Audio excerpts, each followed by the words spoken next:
What does? So yeah, it was on, and then boom, the doomsday happened. I was in the room. I was feeling hot. Oh, like all sorts of things. It was overwhelming. It was exhausting. It was everything. It was annoying. And everybody, I went to Facebook, WhatsApp. I was checking, and people were just posting ECG, what is happening, what is going on. If Doomso has indeed started, just release a timetable. Tell us what is going on. We want to know exactly why it is happening all over again and all that. And then it's associated with the whole Akosombo fire outbreak. Yeah.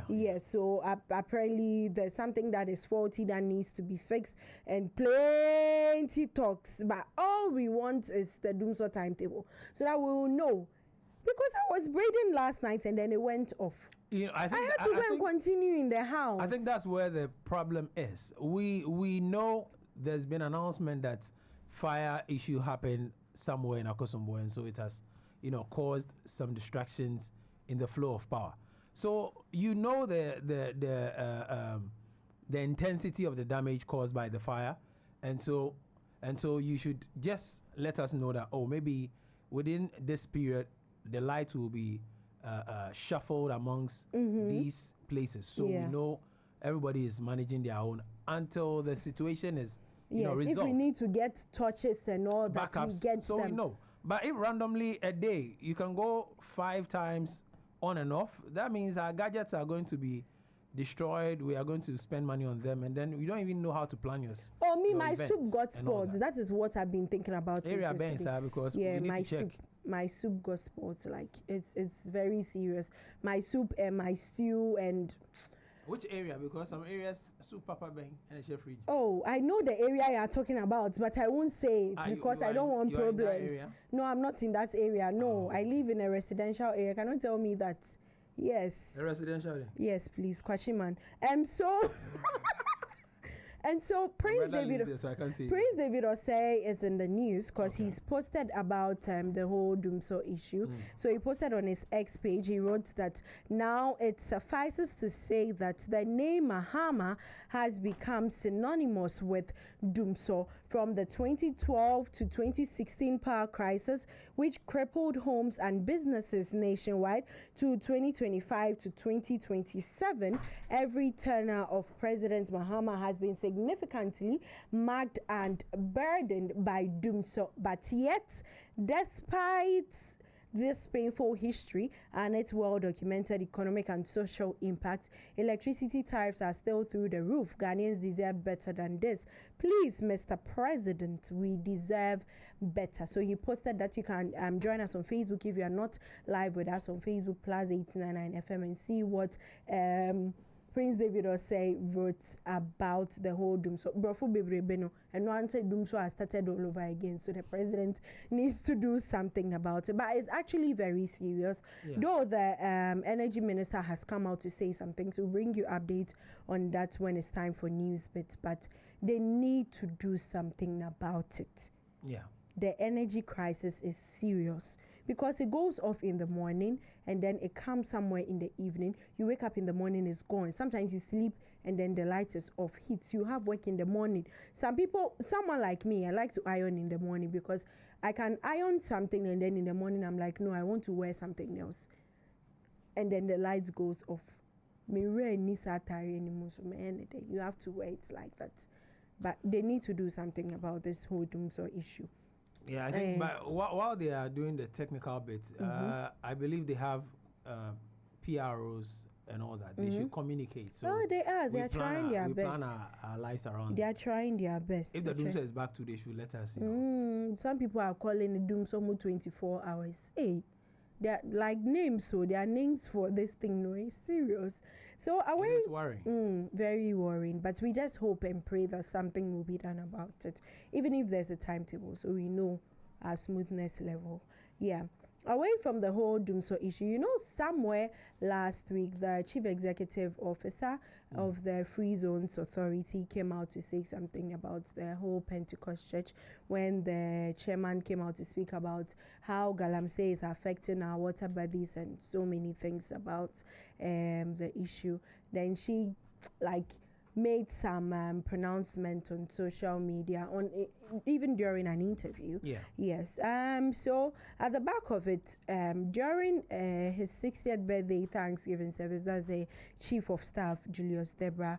It was held at a Pentecost church somewhere inside Chasako. Yes. And so when he was giving his speech, he apologized on behalf of Madam Mary. Yes, I know her first name, but the surname has escaped me. He apologized on behalf of Madam Mary, and he did something that everybody was like, "Oh, Bema Nsu." And Julius wept. Oh, that's John 11:35. Oh, everybody was like, "Oh, Bema Nsu na Bema Deus." Oh, I was even sad. I was crying while watching the video because the tears moved me to also cry. So you cried? Yes, I cried. Then we all cried. Yes. Like, it was actually very sad. And then the fact that people were saying that, so it's NDC that's in power now. So when you are saying certain things, you should be careful out there. But the fact that she spoke against the Church of Pentecost, that has I was doing the math with some of my friends that attend the church, I've forgotten, somewhere 41 million members or so. They have so many members scattered across the country. And the fact that you speak against the chairman is something that a lot of people were also speaking against. They said it is bad. You don't do that. You don't speak against the whole chairman of a church that has so many members scattered across the country. So during the Chief of Staff speech, he cried and he apologized, and then chairman also accepted the apology and even made a joke that, oh, she has even made the church more popular. I mean, the church is already popular. Yeah, it's already so popular. So she has made the church more popular. I've seen a commentary where someone is saying Julius was thinking about the next election, because if all the members of the church, you have some NDC members there, and they feel like, since you can't respect our religion or our church, then we are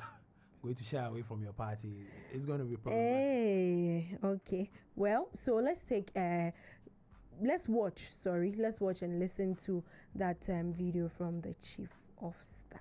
All right, let's go on Facebook and see the cry, the crew, and then the crowd. The chairman of our church. Myself, Honorable Elder Ofuswampofo, our local government minister, and several others are members of your church. A few days ago, one of our colleagues, Dr. Mary Esi, slipped a bit against you. And I want on this occasion to commemorate my birthday, to let the whole church forgive us. It was just a slip. It wasn't intentionally done to malign our church. I believe sincerely that you will forgive her and forgive us and accept us as your children. God richly bless all of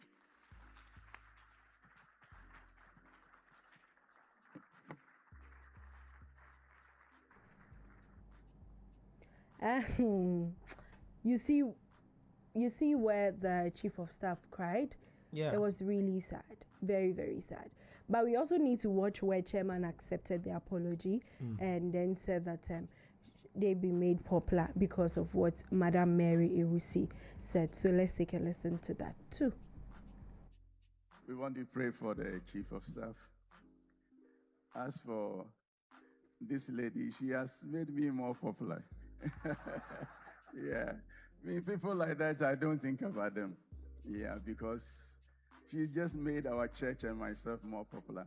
If I held anything against her, like standing here to speak for 45 minutes, I would have said something about her. But I think that we all have our opinions on issues. And so let's just forget about this one. So I've forgiven her. And so don't worry. I want your heart to be to rest and enjoy this day. Yeah. Shall we rise in? And so, yes, that was the chairman of the Church of Pentecost accepting the Chief of Staff's apology on behalf of Madam Mary Ewusi. That's the name, right? Yeah. Yes. So, Chairman Yamin Shra say you Debrah have accepted the apology, but to make a whole Chief of Staff cry like that, was really, really sad. I just very, hope the meme lovers are not going to do their thing. You know Ghana already. They are going to do their thing. You will text someone this evening and the person will respond with a meme from like it's beautiful. This country. You know it's beautiful, right? Please, I beg you. So let's move to our next still story. Trending anyway. Well, I like it. Yeah, we are loving it. And gradually we are gathering new, contents on that. And yours too. I need to tell them what you say a lot. Which word do I use? Yes, so to my next story. Don't do that to me. RNAQ, Mr. Richard Ni Ama. What's his name? Yes. Richard Mr. Richard Ni Amakwe is in the news. He's back in the news. He's been in the news for about 2 weeks now. Yeah. It's all about his divorce with his wife. So, and this weekend he was on Delay's show. Yes, to have him come all the way there to speak about the divorce means that everything people have been saying has gotten to him. Yeah. So he had to also come and tell us his part of the story. And so he spoke about their wedding. People, it was even in the news that the woman contributed literally everything to their wedding. She had like almost everything. She did almost everything, contributed the huge amount of money into their wedding, blah, blah, blah, plenty stories. Literally, they are saying she did him. everything. Exactly. She made him. But on the interview or during the interview, he made mention that he was even working before he got married to her. He funded the wedding. Okay. And he didn't even take 1 cedi from her for their wedding. He did everything. So who are those who wrote those stories? I'm surprised. Hey, but people can lie, Papa. People can fabricate. People can lie. Some people will speak as though they were there during the whole planning of the wedding. That's the thing, no. They even know how to do their job more than I am doing it right now. I know. Yes. I know. And it's sad. So he spoke about it. So let's take a listen. And then when we are done, I have more gist from that interview. Still on RNAQ. Then some of those. I was working before I married her. Yes. I started a business. I said I make her worry. I started making money before I went to marry her because wedding, me family your wedding. Once the crown in her. Okay. I did all share, everything, engagement, near money, me sick and medical worrying. Okay. So if I never had money, I couldn't have married because we had a very luxury wedding. What I say, it was a very luxury wedding. Okay. So I had money before I got married to her. Okay. So I spent a lot of money marrying her. Okay, so there's this particular picture. You're wearing this red shirt. Is circulating online. And say that time or no like obuawa na fedi and never sika. You've seen that at the American. Yeah. At that time, I'm taking that picture. What was the occasion? So at that time, I think we went for a social event. Okay. As couples, we went to a social event. Were you poor when you took that picture? I had my car. I was driving her in my car. It was before I married her. I bought a car. Okay. My VW Passat. I bought my car. It's VW now than it's nine. Yes, my Passat. Also, Esi so. Esi Kwentsiwaa. And now then they call event. I call event. And since yes, they are not here and now we try that. Oh, yeah, no worry, no, your engagement anyway. My car I use here. Okay. I use my car. And now then they call. And I had a car before I got married. It's that the be a narrative no. And I'm say and then no yet see who has to say no correct and no. Delay.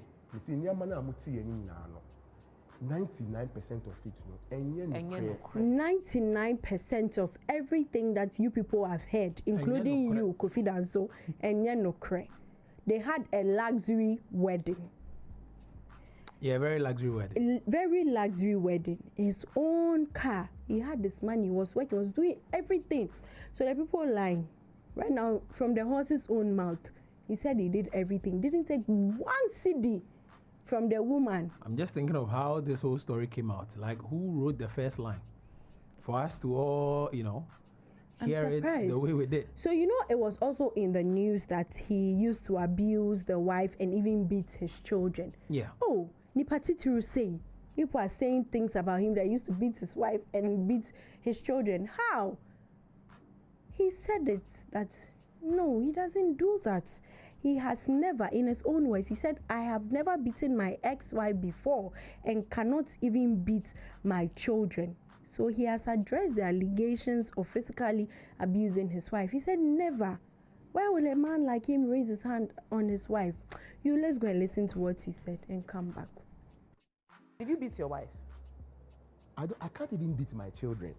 Not to even beat my wife. I have never beaten my wife before. Okay. And I've seen the video that have been circulating that talks about me beating a wife. You see, like I said, there's a clear agenda on me. And so I don't know where they got that video from. And you see, in today's world, people can even do a makeup that will look like somebody has been beaten. That is one. Secondly, she could have gone to do something somewhere with somebody, and she may have a swollen face, and she can use it as a video. Because you see, in that purported video that I saw people believing in it that are beating my wife, there was nowhere of me in that video. Delay. I was shocked. I was looking at this video over and over and over again. I'm asking, say, oh, so does it mean that anybody who comes to the screens with a broken leg or a swollen mouth or face and accuses me or you of beating the person means that we have done it? How can we live in such a society like that? This is cruelty. I think that those who just listen to her or watch that video where I didn't show up at all in that video, and some way, somehow, came to a conclusion that indeed I was beating my wife, had done great injustice to me. But it's okay.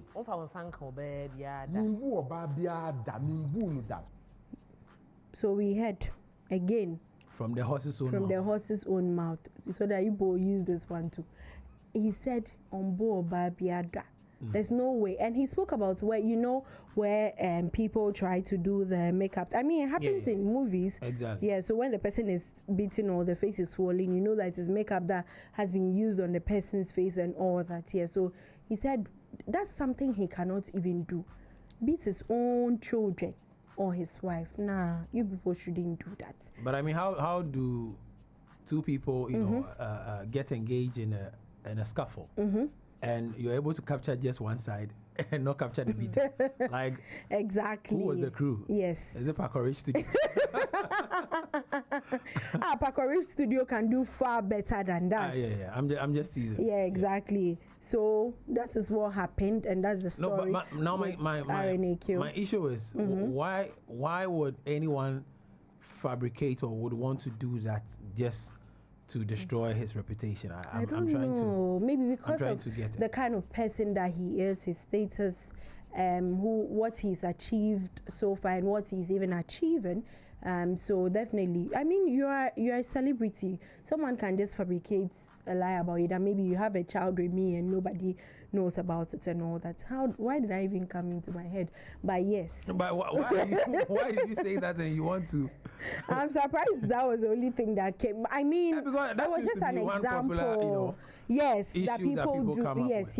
Yeah. I can even be with my sister's son, and then somebody will take a picture and post on social media that Esi Kwentsiwaa has a child and she's never spoken to anyone about it. I mean, there are some things that I wouldn't want to be out there. Exactly. That's different. And the fact that I've not done it and you are saying that I have done it. And so that's how it looks like now. He said he's not done any of these things. He paid for his own wedding and he has never raised his hand on his wife. So let's let sleeping dogs lie and leave them to solve their issue. All right. I love the fact that he's addressed the issues and a lot more in that particular interview. Yeah. There were some very bold claims in there. So many things. One that he said, I've said it, and so what can you do?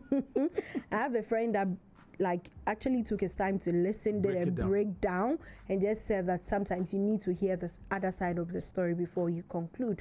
So yeah, it is something we don't do. So as we speak, a lot of people are third persons now. They're feeling like, oh, I judge. I shouldn't have said it. I judge wrong because when you hear that, when you hear that a man has abused his wife, you definitely say that the man is a monster. Sorry to say, he shouldn't do those things and all that. But now you all have heard from him, so we can let sleeping dogs lie.